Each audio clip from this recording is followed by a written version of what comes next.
Selamat pagi anak-anak. Apa kabarnya hari ini? Saya harap kali ini kita sudah lama tidak bertemu. Anak-anak semua dalam keadaan yang baik, sehat, sukacita, dan tentu saja terus berdoa supaya satu hari nanti kita akan bertemu di gereja ini. Mari kita simak cerita pada pagi hari ini dan memberkati kita semua. Penemuan baru. Apa yang muncul di pikiran kalian mendengar kata-kata itu? Lang linglung yang ada di cerita Donald Bebek kah?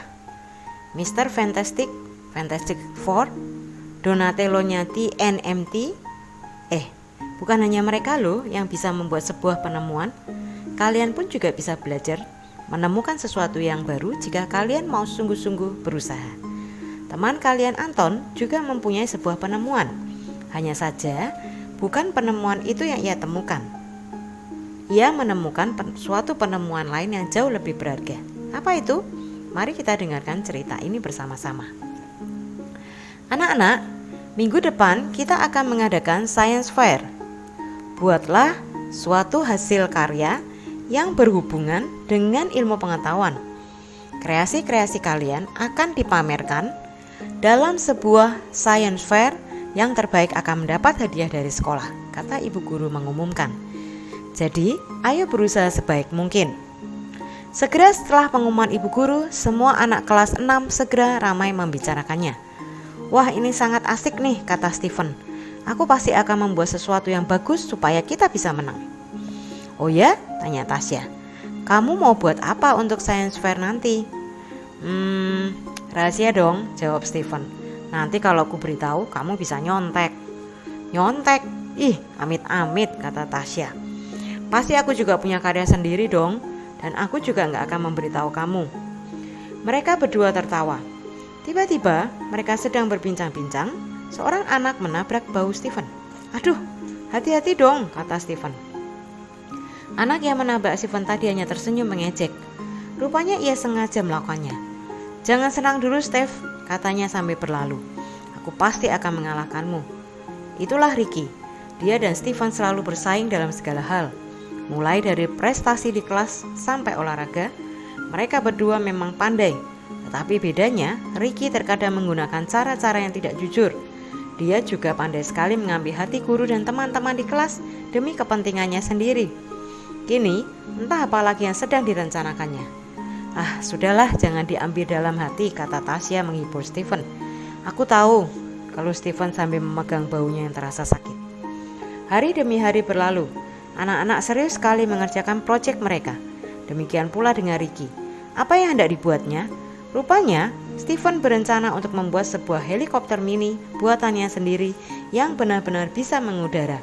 Hebat bukan? Setelah merancang-rancang di atas kertas selama beberapa hari, Stephen pun pergi untuk membeli alat-alat yang diperlukan. Saat ia sedang melihat-lihat, matanya tertumbuk pada sosok yang sudah dikenalnya. Ricky, sedang apa dia di sini? Apa dia juga sedang beli alat-alat untuk proyeknya ya? Karena penasaran, ia pun diam-diam mengikuti Ricky. Apa yang dilihatnya? Ternyata Ricky bukannya membeli alat-alat, tetapi malah pergi ke toko buku dan membaca komik di sana. Aneh, di saat anak lain sedang sibuk membuat proyek masing-masing, dia malah santai pergi ke mall dan membaca komik. Pasti ada sesuatu yang direncanakannya. Baru saja Stephen hendak beranjak pergi, ia melihat seorang pemuda mendekati Ricky. Hei kak, sudah selesai belanjanya? Tanya Ricky pada orang itu. Oh, rupanya itu sepupu Ricky. Stephen pernah bertemu dengannya. Orangnya sama sombongnya dengan Ricky. Kalau tidak salah, namanya Bastian. Sepengetahuan Stephen, ia adalah mahasiswa teknik elektro salah satu universitas swasta yang cukup terkenal. Sudah, pokoknya aku akan buatkan yang paling canggih. Pasti teman-temanmu tidak ada yang mampu menandinginya, senyum Bastian. Sip lah, kata Ricky tersenyum licik. Mereka berdua pun berlalu. Astaga, ternyata. Ya, benar, apa yang kalian pikirkan adalah benar. Rupanya Ricky meminta kakak sepupunya membuatkan proyeknya. Sungguh keterlaluan.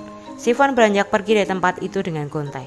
Jika kakak sepupunya yang membuat itu, maka tidak mungkin Stephen dapat mengalahkannya, seberapapun ia berusaha.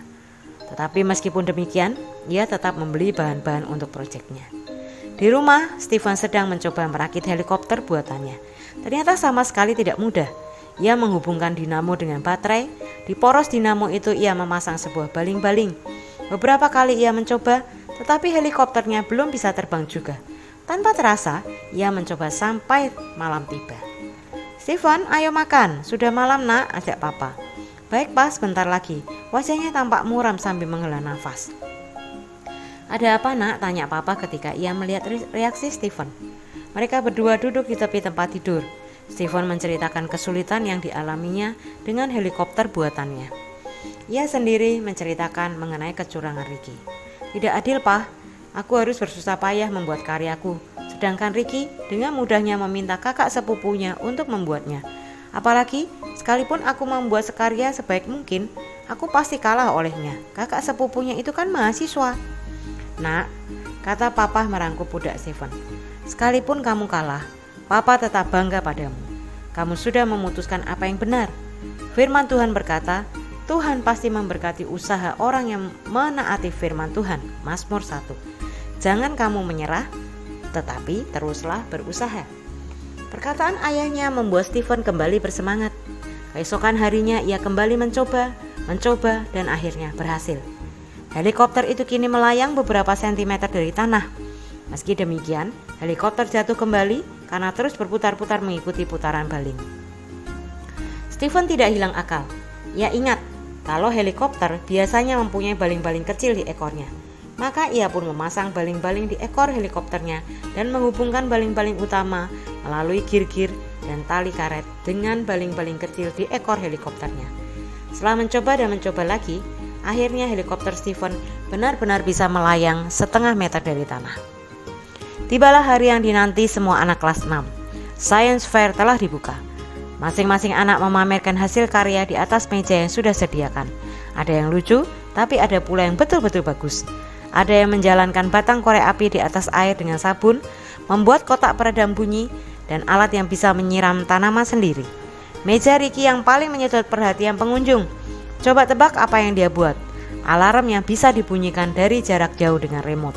Betul-betul luar biasa. Ya, selain mejanya, meja Stephen juga banyak dikunjungi, meski tidak sebanyak Ricky. "Tidak apa-apa Stephen," hibur Tasya yang tahu cerita sebenarnya dari Stephen. "Bagiku, karyamu benar-benar bagus. Jujur saja, balon udara di kantung kertasku masih kalah dibanding helikoptermu." Stephen hanya tersenyum. "Anak-anak, para guru dan tamu-tamu undangan, kini tibalah saatnya kita memilih salah satu hasil karya yang luar biasa ini menjadi pemenang Science Fair tahun ini," kata ibu kepala sekolah. "Dari pemenang Science Fair kali ini adalah Stephen dari kelas 6B. Betapa terkejutnya Stephen. Ia sama sekali tidak percaya kalau yang terpilih menjadi pemenang adalah dia. Para hadirin bertepuk tangan. Tasya juga bertepuk tangan dan mendorong Stephen untuk naik ke atas panggung untuk menerima hadiah. "Apa-apaan ini?" protes Ricky tiba-tiba di antara pengunjung. "Sudah jelas-jelas karyaku yang paling bagus. Kenapa Stephen yang menang?" "Keputusan juri sudah jelas. Ricky, karyamu itu tidak dibuat olehmu sendiri bukan? Tidak mungkin anak kelas 6 dapat membuat alat yang hanya bisa dibuat oleh seorang mahasiswa," kata ibu kepala sekolah memutuskan. Ricky merasa malu. Ia cuma bisa tertunduk. Sementara itu semua hadirin bertepuk tangan ketika Stephen menerima piala dan hadiah dari ibu guru. Ibu kepala sekolah meminta Stephen menerbangkan helikopternya di hadapan semua hadirin. Semua hadirin bertepuk tangan. Ia gembira bukan karena helikopter yang dibuatnya dengan susah payah akhirnya memenangkan Science Fair, tetapi ia bergembira karena ia menemukan bahwa keberhasilan adalah buah dari takut akan Tuhan dan melakukan firman-Nya. Stephen berjanji dalam hatinya bahwa ia akan selalu melakukan firman Tuhan. Mazmur pasal 1 berbunyi, "Berbahagialah orang yang tidak berjalan menurut nasihat orang fasik, yang tidak berdiri di jalan orang berdosa, dan yang tidak tunduk dalam kumpulan pencemooh, tetapi yang kesukaannya ialah Taurat Tuhan, dan yang merenungkan Taurat itu siang dan malam. Ia seperti pohon yang ditanam di tepi aliran air, yang menghasilkan buahnya pada musimnya, dan yang tidak layu daunnya.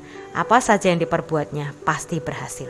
Bukan demikian orang fasik, mereka seperti sekam yang ditiup angin. Sebab itu orang fasik tidak akan tahan dalam penghakiman. Begitu pula orang berdosa dalam perkumpulan orang benar, sebab Tuhan mengenal jalan orang yang benar, tetapi jalan orang fasik menuju kebinasaan. Orang yang disebut bahagia adalah orang yang melakukan firman Tuhan. Apapun yang diperbuatnya pasti berhasil. Sebaliknya, segala perbuatan orang yang tidak melakukan firman Tuhan suatu kali pasti akan gagal. Belumkah engkau mengetahui semuanya itu sejak dahulu kala, sejak manusia ditempatkan di bumi, bahwa sorak-sorai orang fasik hanya sebentar saja dan sukacita orang durhaka hanya sekejap mata. Demikian kata Ayub 20 ayat 5. Siapa yang ingin hidupnya bahagia dan sukacita? Biarlah pesan firman Tuhan kali ini selalu kita ingat baik-baik, dengar dan lakukan. Firman Tuhan setiap hari dalam hidupmu, sekalipun keadaan sulit. Kelak hidupmu akan berhasil. Ulangan 28 ayat 1-2 berkata, jika engkau baik-baik mendengar suara Tuhan Allahmu dan melakukan segala sesuatu dengan setia segala perintahnya yang kusampaikan kepadamu pada hari ini, maka Tuhan Allahmu akan mengangkat engkau di atas segala bangsa di bumi. Segala berkat ini akan datang kepadamu dan menjadi bagianmu jika engkau mendengar suara Tuhan Allahmu.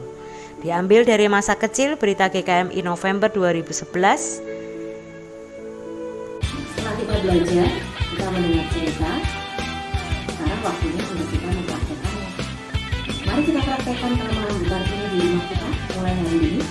Mari kita lihat bahwa Tuhan memberkati hidup kita berlimpah-limpah setiap hari jika kita taat melakukan firman Tuhan. Tuhan Yesus memberkati kita semua. Tetap jaga kesehatan ya.